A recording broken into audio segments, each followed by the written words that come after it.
This video is sponsored by the award-winning Daily Market Movements trading platform.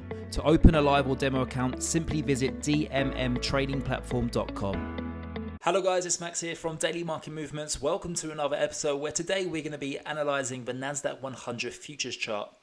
Just before I start today's video, anyone who's interested in joining my free analysis group over on Telegram, then please do not hesitate to scan this QR code on your screen. Let's have a look at the Nasdaq100. We are rallying significantly here. We're up around 2%. At the highs, we were up around 3%, guys, when we went and tested 12,100, which is that 0.5 fib area. Since then, we have been rejected and we've fallen ever so slightly. But, guys, this chart just looks super bullish.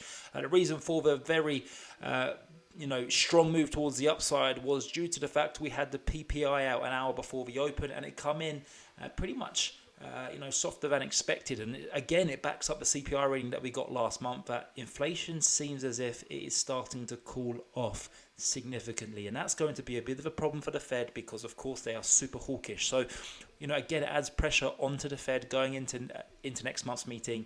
It's most likely now going to be a 0.5% interest rate hike, but what's more important is the guidance going into next year. Hopefully we can hear from the Fed, but there's going to be a pivot.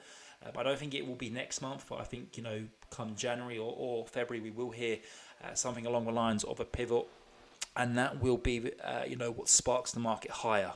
I feel like this market's going to go a lot higher. 12,500 is my target. We bought yesterday in my signal team once we broke above that 0.382 fib area. So well done to everyone in my signal team. We are still making a nice bit of profit here, and I expect this to continue as we go into the latter stages of this week. What I really like, guys, going into the end of November is that we don't really have much more data now. After that PPI reading today, we don't have anything now until the 10th and the 13th of next month, and that's when we have the CPI out on the 10th, and then on the 13th we hear from Jerome Powell with the interest rate hike.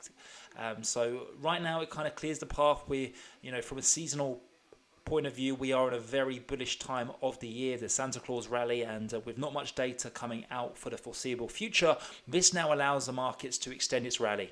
Are we going to have some minor pullbacks time to time? Absolutely, but any minor pullback that does occur should be seen as a buying opportunity. I'm bullish here with 200-day EMA.